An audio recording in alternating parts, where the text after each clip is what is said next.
గల పెద్దలు corporation chairman గారికి, కాసాని వీరేష్ గారికి మరియు కలెక్టర్ గారికి, అందబాబు అన్నకి అందరికీ నమస్కారాలు. సమయం తక్కువ ఉన్నది, ఇవన్నీ ముచ్చట్లు కాదు. అందరు పనిచేసారు సంఘాలలో. సురేష్ అన్న పనిచేసిండు, మేపా పనిచేసిండు, అందరు పనిచేసిండు, మేము పనిచేసినాం. అందరికి ముచ్చటకి చేపలు లొల్లులు కట్లాట ఇవన్నీ బంద్ చేయరు.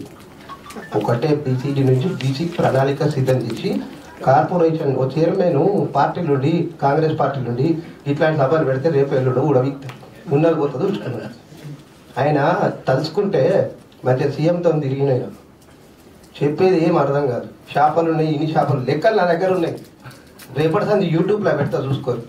అవి కాదు, బీసీడీ నుంచి బీసీఏ అన్న అంశాన్ని తరతరాలుగా మేము పాదయాత్ర చేసి కూడా ఇది చేసినాం. అవన్నీ వద్దు, మాకు ఇప్పుడు చరిత్ర వద్దు. ఇప్పుడు ఏం కావాలంటే కార్పొరేషన్ ఆధ్వర్యంలో ఒక 2 ఐఏఎస్లు, ఒక పెద్దలు, వాళ్ళందరి ఆధ్వర్యంలో ఒక కమిటీ వేసేసి బీసీడీ నుంచి ఒక కమిటీ ఒక 20-30 మందితో వేస్తే అది వాళ్ళే మాట్లాడతారు, అదే ఫైనల్ అయితే.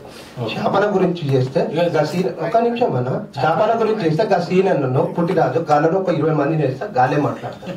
ముద్రాజ్ భవనానికి ఒక 30 మందిని వేసి ఒక కలెక్టర్ను పెడితే గాళ్ళు చేసేస్తారు. అందబాబు అన్న మొత్తం కలెక్షన్ చేసి ఒక 10 కోట్లు ఇస్తారు. అంటే దమ్ముందా? ముచ్చట 5 లక్షలు ఇచ్చి ఏం చేశారు? ఇప్పుడు ఆయన చేసి నేనే చేసిన కాదు, ఏం కావాలనేది ముఖ్యం. ఇప్పుడు ఏం కావాలనేది ముఖ్యం. కాబట్టి ఇప్పుడు కార్పొరేషన్ ఆధ్వర్యంలో ఆ భవన నిర్మాణం జరగాలి. బీసీడీ నుంచి ముఖ్యమంత్రి గారికి రిప్రజెంటేషన్ ఈ అందరి ఆధ్వర్యంలో పోతే ముఖ్యమంత్రికి కూడా మంచిగా ఉంటది. ఓ లెక్క పద్ధతి, అరే అన్ని సంఘాలు కలిసి వచ్చారు, బాధ్యతకు వచ్చారు అని చెప్పేసి భయం భక్తి అని ఉండాలి. ఆ 2 లేకుండా ఉండే ఇట్లనే లొల్లి పెట్టుకుంటుంటే సాయంత్రం వాట్సాప్ లో 200 పోతాయి.